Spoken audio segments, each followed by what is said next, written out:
Bismillahirrahmanirrahim. Assalamualaikum warahmatullahi wabarakatuh. Innal hamdalillah nahmaduhu wa nasta'inuhu wa nastaghfiruh wa na'udzu billahi min shururi anfusina wa min sayyiati a'malina.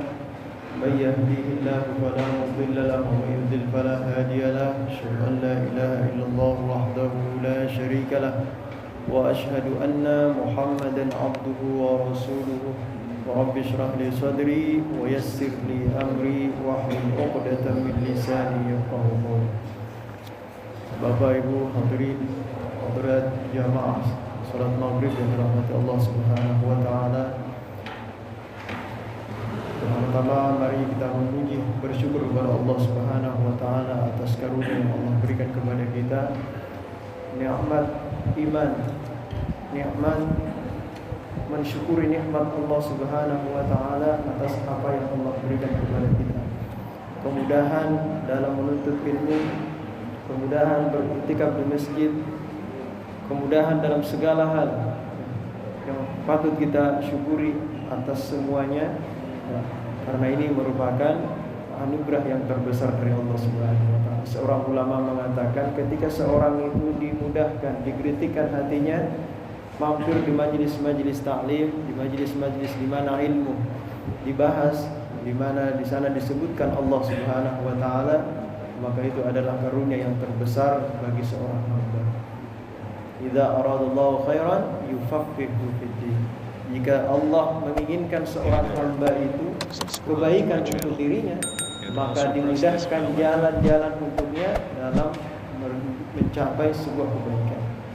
Dia fahamkan dalam agama. Sebuah cerita seorang hamba Allah Subhanahu wa taala yang ahlul maksiat, penuh dengan kemaksiatan, hidupnya penuh dengan kemaksiatan, bahkan disebut sebagai ahlul maksiat, disebut sebagai orang yang tidak satupun kemaksiatan melainkan sudah dicicipin oleh beliau. Beliau ini muncul dalam hatinya, tergelitik dalam hatinya ingin hadir di dalam majelis taklim. Kemudian dia hadir di majelis taklim, ternyata disitulah pintu hidayah untuk dirinya. Dia mendengarkan ilmu, ternyata itulah wasilah di mana Allah Subhanahu wa taala memudahkan baginya untuk mencapai kebaikan. Insyaallah pada malam hari ini kita membahas Aqidatu Ahli Islam karangan Al-Imam Abdullah bin Alawi Al-Haddad.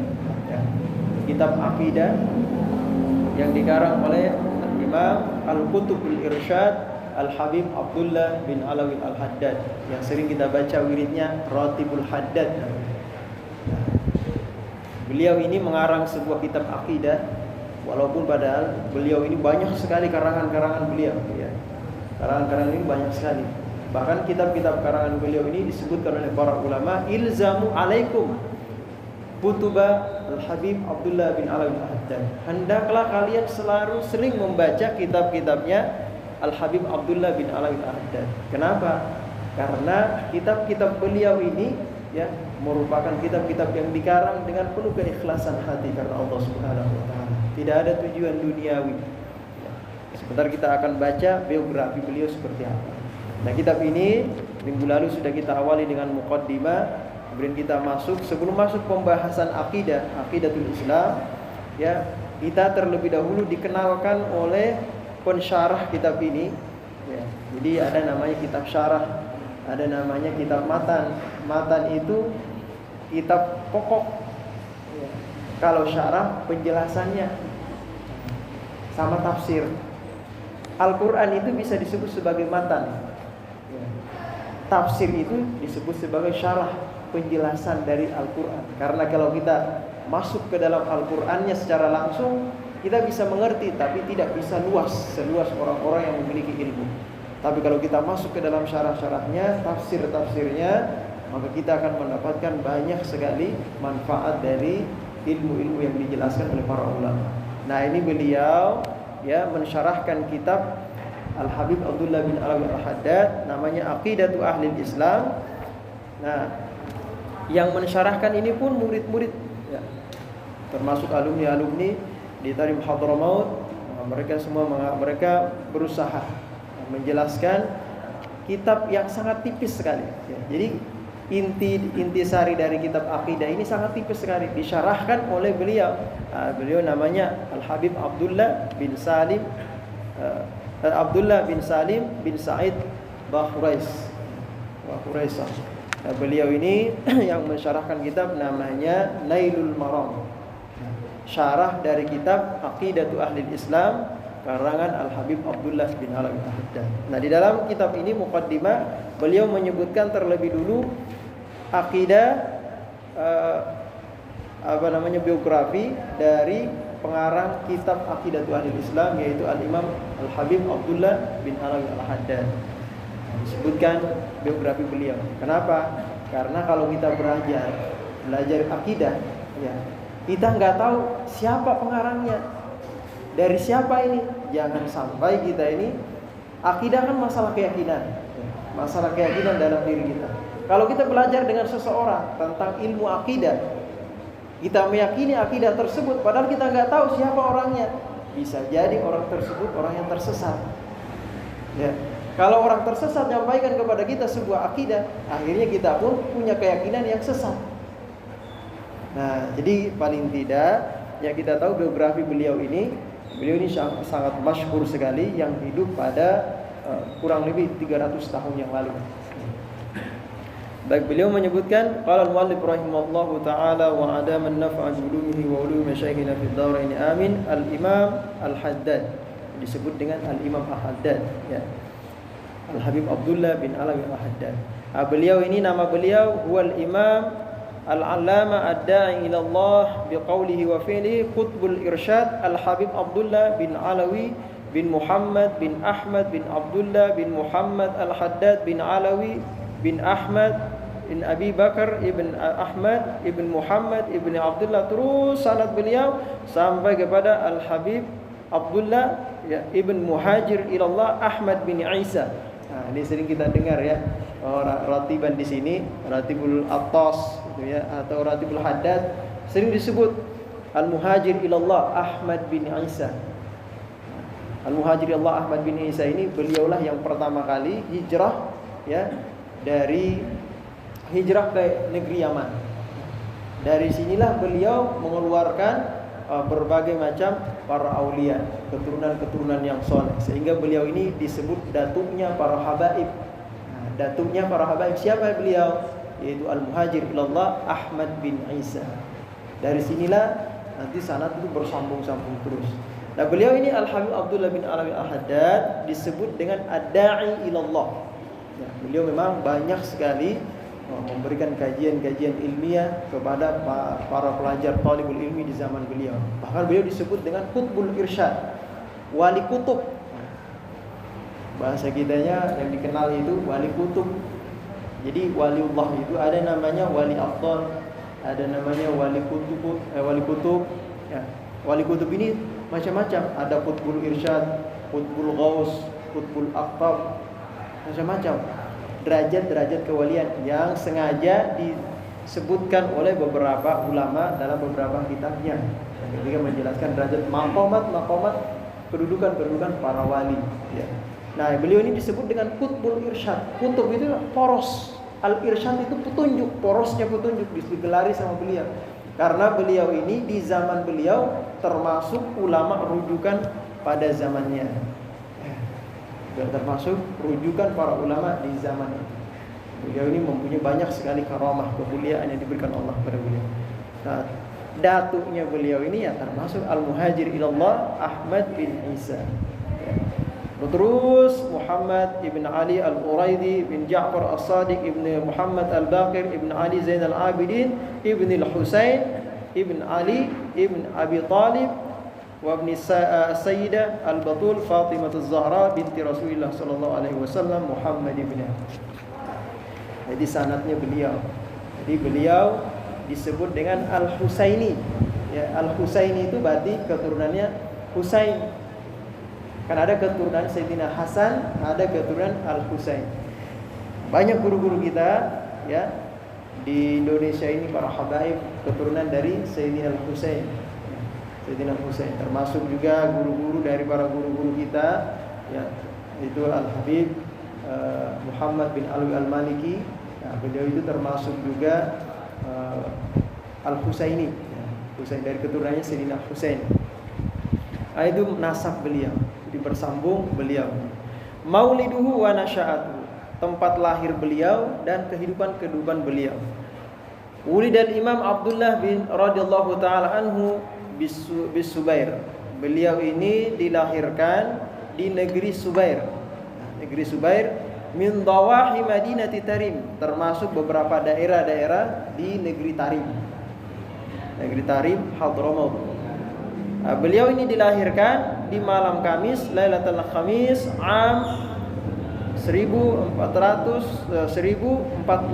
Hijriah. Tahun 1044 Hijriah.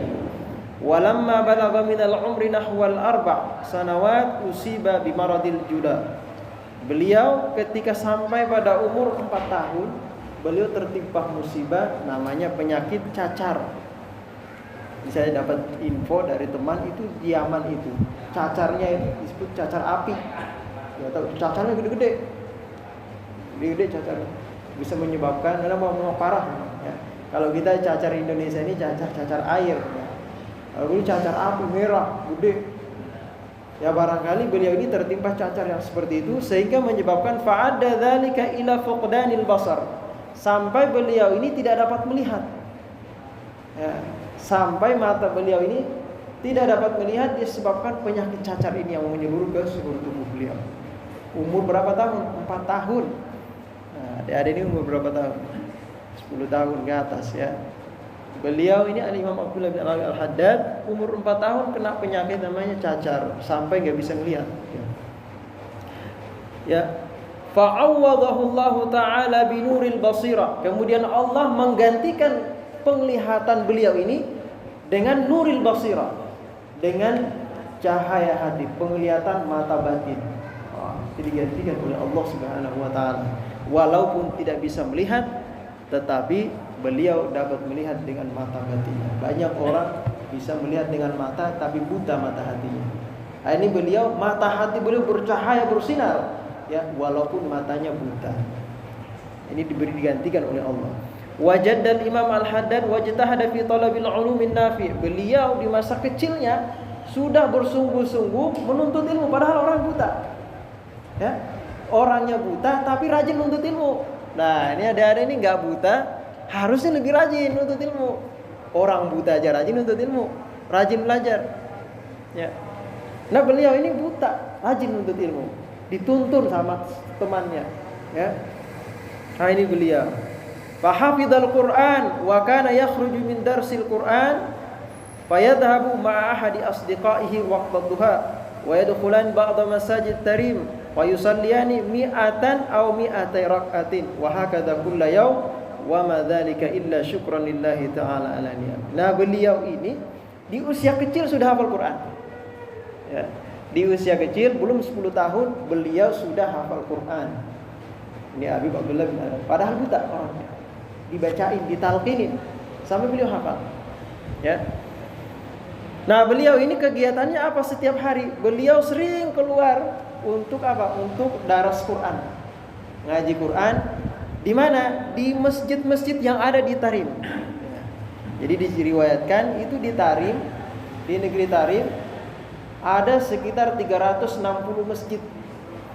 360 masjid di kota Tarim itu. Jadi tidak jauh, di sana ada lagi masjid, terus sana ada lagi masjid. Nah, beliau ini keluar sholat, mampir masjid ini, sholat beberapa rakaat, mampir sholat beberapa rakaat, sampai diriwayatkan, disebutkan di sini, beliau itu sampai sholat ya di setiap harinya sholat duha, ya di setiap harinya berapa rakaat? Fa yusalliyani mi'ata aw mi'atai rakaatin. 100 rakaat. Sebagian ulama mengatakan 200 rakaat.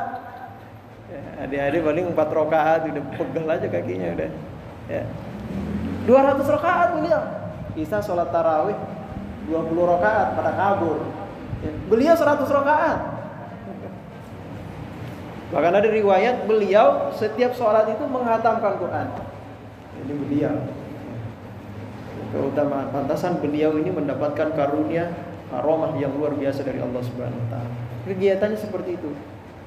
Enggak ngapa-ngapain karena beliau orangnya buta, enggak bisa kemana-mana, enggak bisa main beliau. Orang buta. Beliau kegiatannya apa? Belajar, menghafal, beribadah. Nah, itu beliau. Nah, tidak lain tujuan beliau karena semata-mata mensyukuri karunia nikmat yang Allah berikan kepada beliau. Walaupun mata beliau buta, tapi mata hati beliau terang menerang sehingga setiap yang diucapkan, yang disampaikan oleh gurunya, beliau hafal. Disampaikan oleh gurunya, beliau hafal. Nah, ini kemuliaan yang diberikan. Wa kana Imam Al-Haddad katsiran khuruj ila al-awdiyati wasy-syi'ab al-muhit bi tarim.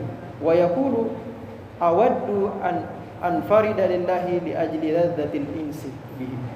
Jadi beliau ini sering sekali ke tempat-tempat tempat-tempat sepi. Di lembah-lembah, karena di Tarim itu lembah. Kalau yang pernah melihat videonya Tarim itu, jadi Tarim itu kayak tanah yang rata, tapi orang hidup di bawah lembah. Kayak tanah rata, pecah di bawahnya itu ada lembah-lembah. Nah, di situ orang hidup. Lembah-lembah itu. Makanya disebutnya di sana wadi, banyak lembah. Nah, beliau ini suka menyendiri. Ya, di tempat-tempat tersebut tujuannya apa?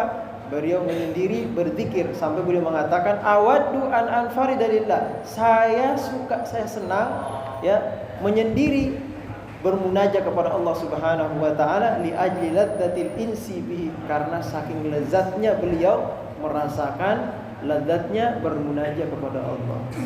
Ini beliau nih. Enggak suka ngumpul-ngumpul sama teman cerita, ngobrol. Suka mojok sini, mojok di sana. Ngapain? Hafal Quran. Orang hafal Quran itu bermunajat dengan Allah. Nah, jadi jangan bergayaan, jangan bercanda. Ya, kalau orang Kalimantan nyebut bergayaan. Jangan bercanda kalau hafal Quran. Ya. Nah, beliau ini seperti itu. Ya, manaqibuhu. Nah, manaqib beberapa amalia-amalia yang luar biasa yang beliau kerjakan.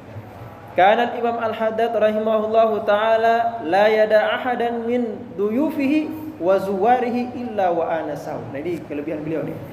Beliau ini semasa ketika tumbuh menjadi remaja, ya beliau sudah sering didatangi oleh orang-orang. Tujuannya apa? Belajar kepada beliau. Ya, usia remaja, usia 20 tahunan, ya beliau ini sudah mengajar, sudah ngajarin orang. Ya. Karena terkenal beliau dengan keilmuannya dan beliau hafal. Di samping itu beliau mempunyai kemuliaan yang luar biasa yang diberikan oleh Allah untuk beliau. Nah, beliau ini melayani tamu-tamu yang datang ke rumah beliau berziarah. Ya. Jadi kalau zaman dulu kita di Indonesia itu ngaji talaki, ngaji dengan guru. Ngaji itu kadang jam 7 ada yang ada 2 orang atau 1 orang datang ngaji. Tada jam 8 pulang, ada lagi datang ngaji lagi, nyambung lagi. Dan sampai jam 12 ada lagi.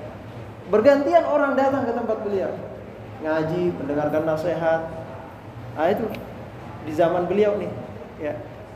Nah, beliau tidak pernah membiarkan satupun tamunya yang datang ya, melainkan beliau tanya satu persatu. Ini namanya siapa?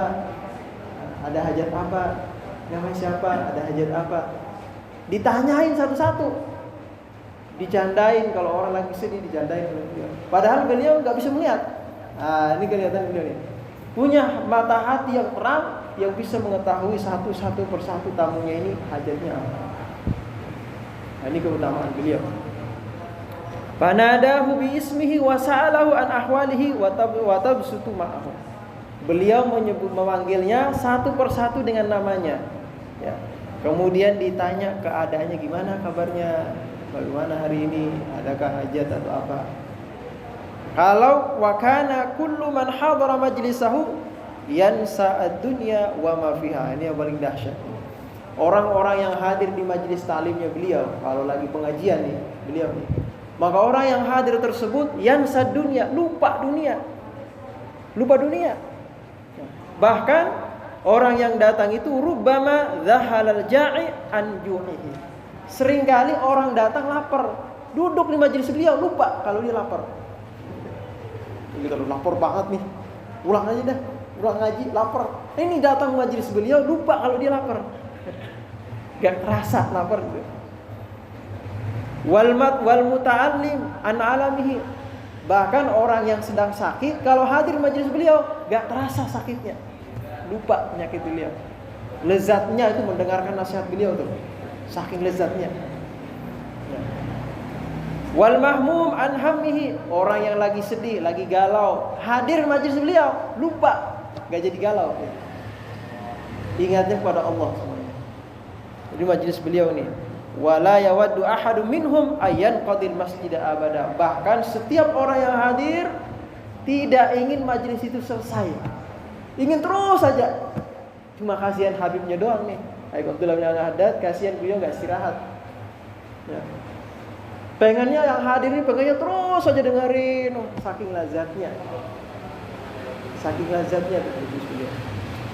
Nah, inilah keadaan ikhwan di zaman beliau di rumah terus itu sampai beliau tua. Ya. Wa kana yukallimun nasa ala qadri uqulihim. Dan bagusnya beliau ini di majelis beliau itu mulai dari anak kecil sampai orang yang paling tua. Hadir di majelis beliau belajar, tapi semua paham. Kenapa? Karena beliau berbicara dengan orang-orang yang hadir sesuai dengan kemampuan mereka. Ya, sesuai dengan kemampuan.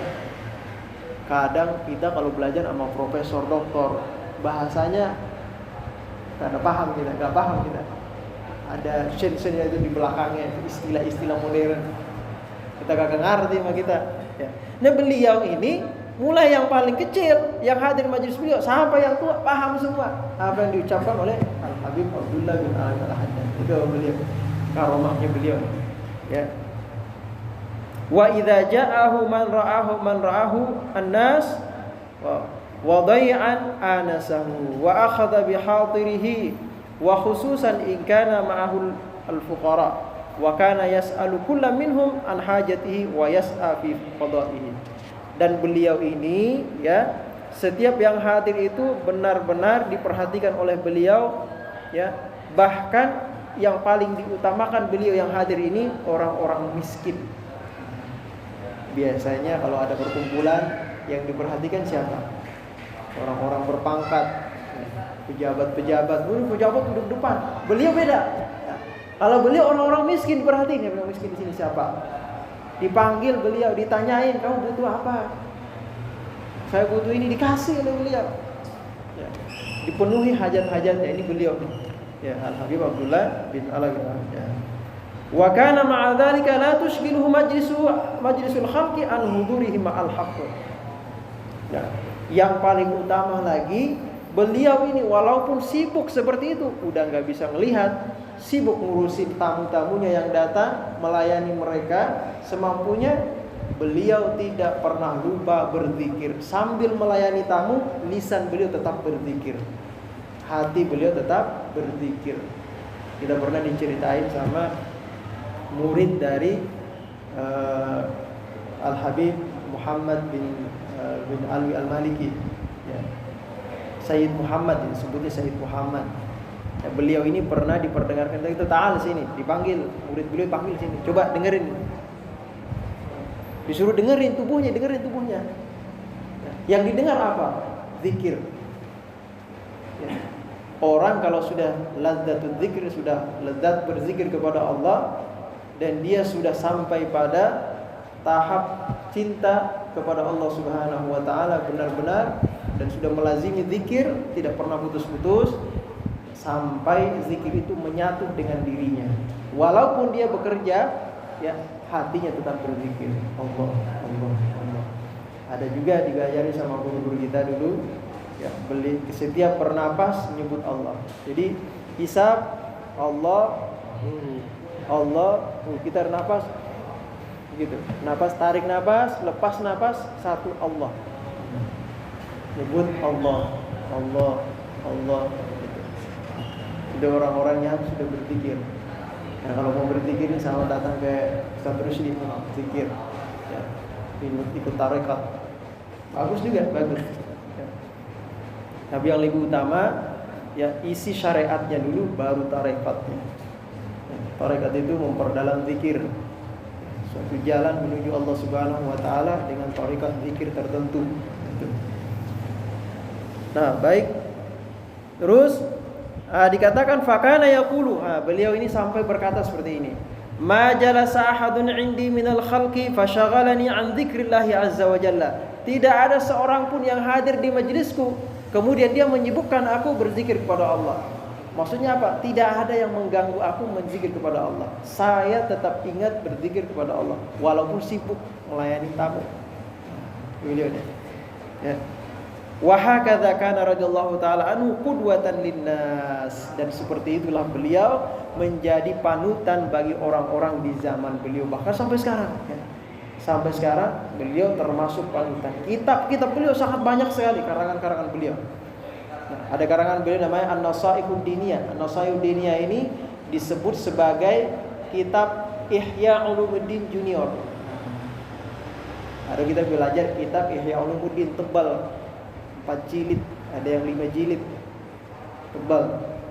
Diringkas dalam kitab namanya Nasaihud Diniyah, karangannya Al-Habib Abdullah bin Ali Al-Haddad, tipis begini tapi isinya padat. Nah, ini karangan beliau. Orang kalau nggak sempat baca kitab Ihya, baca kitab An-Nasaihud Diniyah.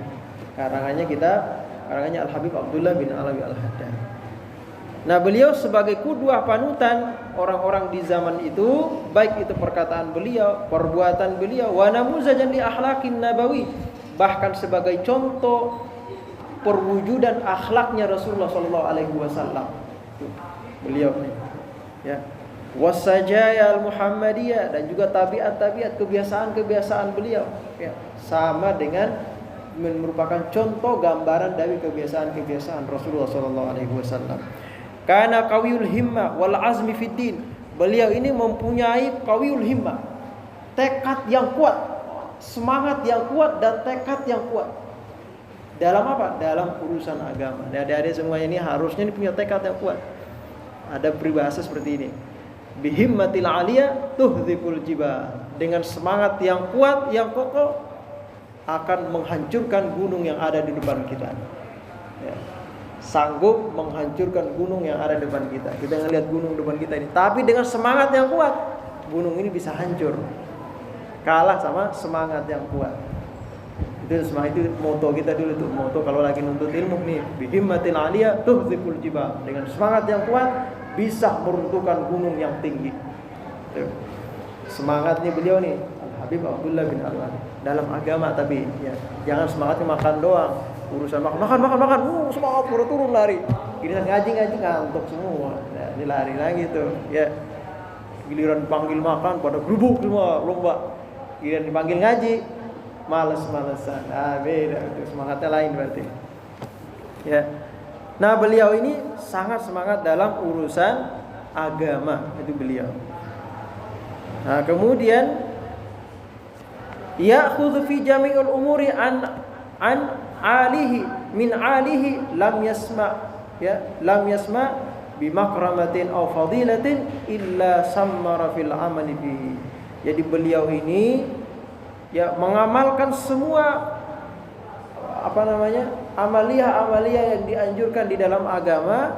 Tidaklah beliau itu mendengar suatu keutamaan fadilah amal, melainkan beliau bersegera mengamalkan. Dengar keutamaan sholat duha, beliau langsung sholat duha. Keutamaan berzikir, baca ini, baca itu, beliau dia amalin itu. Bukan sekedar dengar doang, masuk telinga kanan, keluar telinga kiri, tapi beliau benar-benar diamalkan. Nah, ini beliau nih. Ya. Fakana yaqulu amilna bi jami'i sunnatin nabawi wa lam nughadir minha syai'an qattu siwa tarbiyati sya'ri 'ala ar-ra'si. Kata beliau apa? Saya sudah mengamalkan semua sunnah-sunnah yang datang kepada saya, sunnah-sunnah Nabi yang sampai kepada saya, yang beliau pelajari. Semua sunnah-sunnah Nabi sudah diamalin sama beliau. Berapa banyak, berapa puluh sunnah-sunnah Nabi beliau sudah amalkan semuanya, kecuali satu, kata beliau. Apa itu? yaitu memanjangkan rambut, karena beliau ini suka gundul, suka digundulin rambutnya. Beliau di antara amalan beliau setiap Jumat itu beliau gundulin rambutnya. Dalam suatu riwayat disebutkan beliau itu suka gundul. Nah, kata beliau, semua sunnah-sunnah Nabi yang pernah dilakukan Nabi sudah saya amalkan kecuali satu, manjangkan rambut. Karena Rasulullah itu manjangkan rambut, kadang sampai telinga sini, ya, cuping kita nih, kadang sampai bahu. Itu rambutnya Rasulullah. Tapi diriwayatkan wa qad fa'ala al-imamu dzalika fi nihayati umrihi wa taraka sya'rahu hatta wasala ila syahmatai udunaihi kama kana yaf'alul Mustafa sallallahu alaihi wasallam. Dan beliau ini, ya, disebutkan bahwa ternyata di akhir umur beliau, di masa sakit-sakitnya beliau membiarkan rambutnya panjang sampai ke syahmatai, dua cuping rata belakang panjang, dibiarin. Agar apa? Agar semua sunnah-sunnah yang sampai kepada beliau, ya, itu sudah diamalkan oleh beliau. Nah, semua akhlak-akhlak atau perkara-perkara yang pernah dilakukan oleh Rasulullah sudah pernah diamalkan oleh beliau. Nah, masalah rambut gondrong, rambut panjang itu menjadi sebuah adab. Ya. Kita lihat di satu daerah. Kalau di daerah tersebut rambut gondrong itu tidak disukai orang atau dicela sama orang lain, maka jangan berambut gondrong. Jangan nanti beralasan, kan Rasulullah rambutnya panjang, kita sunnah gitu. Nah, jangan juga begitu. Ya, lihat adab-adab di situ. Kalau adab-adab di situ tidak disenangi rambut gondrong itu merupakan simbol orang-orang nakal, jangan diikutin. Ya. Walaupun Rasulullah pernah berambut panjang. Ya. Karena zaman dulu belum ada salon, belum ada tukang cukur rambut, belum ada. Cukur rambutnya pakai apa? Pakai pedang. Saking tajamnya pedang-pedang itu, dilewatin di sini aja udah pada putus dulu. Nah, itu pedang zaman dulu, orang masih berperang, ya kan? Motong rambutnya gitu. Kalau kita sekarang ini udah ada potong rambut, bisa dirapiin, maka rapiin rambutnya, ya. Jangan kayak preman. Nah, seperti itulah beliau. Dan beliau ini memiliki banyak sekali guru-guru. Di antara guru-guru beliau, masyayikhi, di antaranya As-Sayyid Al-Habib Umar bin Abdurrahman Al-Attas. Juga guru beliau Al-Habib Al-Alama Aqil bin Abdurrahman As-Sagab, Al-Habib Al-Alama Abdurrahman bin Syekh Aidid, dan banyak lagi, ya. Itu guru-guru beliau, ya. Maksudnya kita sebutkan guru-guru beliau ini, beliau ini juga berguru. Karena ada orang ngaku pintar, ngaku alim, gak pernah belajar. Belajarnya sama siapa? Sama Mbah Gogel. Belajarnya sama Mbah Gogel. Ditanya ini, tar dulu ya, buka HP dulu. Tanya dulu sama Mbah Gogel. Mbah Gogelnya lagi error, akhirnya fatwanya salah. Nah, hati-hati, harus belajar, ya, dengan guru yang mempunyai syarat bersambung sampai kepada Rasulullah SAW. Di antara murid-murid beliau banyak sekali yang menjadi waliullah, auliaullah ta'ala, orang-orang yang soleh.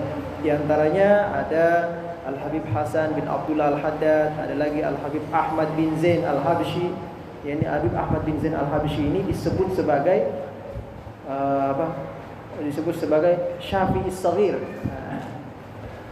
Beliau disebut sebagai Syafi'i Shaghir, ya, Syafi'i kecil kalau zaman dulu. Kenapa? Karena keilmuan beliau ini, Habib Ahmad bin Zain, itu sudah, bahwa dikatakan sudah melampaui keilmuannya Imam Syafi'i. Tapi beliau tidak mau membuat madhab, beliau tetap mengikuti Imam Syafi'i. Hanya seperti Imam An-Nawawi, ya. Imam An-Nawawi dikatakan keilmuan beliau ini bisa sampai melampaui keilmuannya Imam Syafi'i, tapi beliau tidak mau bikin madhab, beliau ngikutin pendapatnya Imam Syafi'i. Walaupun beberapa pendapat beliau tidak setuju. Nah, ini imam terdahulu, ulama-ulama terdahulu, adabnya. Kemudian muallafatuhu, nah karangan-karangan beliau. Nah, banyak sekali karangan beliau. Ada Nasaihud Diniyah, Da'watut Tamah, Aqidatu Ahlil Islam, ada lagi kitab Al-Hikam, ada lagi Wasaya, ada Al-Jami'ul lil Hikam, kitab Risalah Muawana, Majmu' Kalam Bitasbitil Fuad. Banyak sekali kitab-kitab beliau, banyak, ya. Nah, kitab-kitab beliau ini rata-ratanya ke tasawuf. Tasawuf membersihkan jiwa, membersihkan hati. Nah, itu kitab-kitab beliau. Ya. Sehingga disebut sebagai, kalau kitab fikih beliau disebut sebagai fikih tasawuf. Nah, itu beliau. Kemudian Aqidatul Imam Al-Haddad. Nah, terus beliau ini kan ngarang kitab akidah. Akidah beliau, akidahnya apa? Nah, kita mesti tahu nih, biar kita nggak ngikut-ngikut akidah. Ya. Katanya akidahnya Ahlussunnah wal Jamaah. Belajarnya sama siapa? Sama orang Syiah. Akidahnya lain. Ya. Katanya belajarnya dengan Ahlussunnah wal Jamaah. Ternyata Khawarij. Ya. Akidahnya lain. Beda juga nantinya. Jadi harus tahu nih kita nih, beliau ngarang kitab ini, mengarang kitab akidah ini, beliau sendiri akidahnya apa? Wa qad su'ila Imam Al-Haddad yauman in kana al-i'tiqadul haqqu munhasiran fi aqidatil Asy'ari wa ma kharaja anha fa huwa batilun. Nah, jadi beliau ditanya, suatu hari beliau ditanya, beliau, wahai Imam, antum ini akidahnya apa? Apakah beliau ini berakidahkan Al-Imam Asy'ari atau Al-Imam Al-Maturidi, Al-Mansur Al-Maturidi, atau imam akidah-akidah yang lain? Emang akidah macam-macam, di macam-macam orang. Akidah satu doang sebenarnya. Akidah itu satu doang. Cuma yang membawa ini kadang punya pemahaman yang lain yang melenceng dari Al-Quran dan Sunnah, sehingga dia menyebut akidah ini akidah tersebut, akidah Khawarij atau yang lain-lainnya. Nah, beliau ini aqidatuhu huwal haq, yaitu akidah yang benar, masih dalam akidah Ahlussunnah wal Jamaah. Wa ma kharaja anha fihi haqqun, ya, yang keluar dari itu yaitu kebenaran dari akidahnya beliau ini, ya, tidak ada yang melenceng. Khudh fi kulli ma yushkil 'alaika fi haqqillah wa yuhimuka fihi syai'un bitaslim watruku ala ma huwa alaih. Dan beliau ini masih mengikuti akidahnya ulama-ulama salaf terdahulu, yaitu ulama-ulama at-fit taslim wa tafwid wa adamil iktida'i anit ta'wil wa ma tasyabaha. Dan beliau ini ya akidahnya akidah ulama salaf, yang mana beliau ini masih menyerahkan semuanya kepada Allah. Menyerahkan semuanya kepada Allah. Kalau dikatakan yadullah fawqa aydihim, tangan Allah di atas tangan-tangan mereka, beliau ini tidak mengatakan bahwa itu tangan Allah, ya. Dan beliau juga tidak mentakwil dengan takwil yang bermacam-macam, tapi beliau mengatakan serahkan semuanya kepada Allah, hanya Allah yang tahu. Laisa kamitslihi syai'un wa huwas samiul alim. Tidak ada satupun ya yang terlintas dalam hati kita, dalam pikiran kita, yang menyerupai dengan Allah Subhanahu wa taala. Nah, ini akidahnya beliau, masih dalam akidah Ahlussunnah wal Jamaah. Ya. Ini ada satu lagi, ada sebuah cerita, udah masuk Isya ya. Sebuah cerita beliau ini mengikuti perkataan salah seorang ulama ya, yang mengatakan inda dzikris salihin tanzilur rahmah. Ketika disebutkan manaqib-manaqib atau cerita-cerita orang soleh, itu akan turun rahmat. Ada seorang ulama, seorang pecinta beliau, orang yang cinta dengan beliau. Beliau ini dulunya hakim. Suka ikut dengan Habib Abdullah bin Al-Haddad. Sampai beliau pensiun dari hakim, nah beliau semakin sering melazimi berjamaah di masjidnya Habib Abdullah Al-Haddad. Nah, suatu ketika beliau dapat penyakit, tangan beliau sampai bernanah, bengkak. Beliau datang ke Habib Abdullah Al-Haddad, kata beliau, wahai Habib, tolong obatin saya nih, sakit nih, lagi sakit. Apa kata Habib Abdullah? Kata beliau, ini penyakit kamu penghapus dosa. Barangkali kamu dulu waktu jadi hakim, kadang memutuskan sesuatu tidak sesuai dengan tuntunan Islam, kadang condong kepada satu pihak. Ini penghapus dosa buat kamu, biarin aja. Di malam hari ini penyakitnya semakin terasa sakit. Akhirnya terlintas dalam hatinya bisikan syaitan, guru kamu itu Habib Abdullah Al-Haddad itu gak punya kemuliaan, masa penyakit kecil begini gak bisa ngobatin, gak punya karomah beliau. Sampai beliau tertidur. Nah, di dalam tidurnya beliau ini, beliau bermimpi dicabut nyawanya oleh Allah Subhanahu wa taala. Mimpi meninggal dia. mimpi meninggal, dan dia merasakan itu. Ya, beliau melihat dalam mimpinya beliau meninggal, didatangi sanak familinya, dimandikan, disolatkan, diantar ke kubur. Sampai ke dalam kubur, beliau merasakan beliau di dalam kubur itu kemudian didatangi dua malaikat. Didatangi dua malaikat, disebut dengan Munkar wa Nakir. Nah, nanyain beliau. Beliau ketika melihat dalam mimpinya ini melihat malaikat Munkar Nakir yang suaranya seperti petir menyambar, matanya seperti api yang menyala.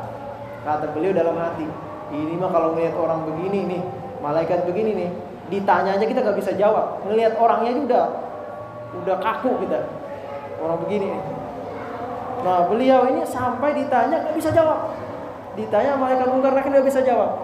Datang di samping beliau siapa? Habib Abdullah bin Al-Haddad datang di samping beliau, menjawab semua pertanyaannya malaikat Munkar, membantu.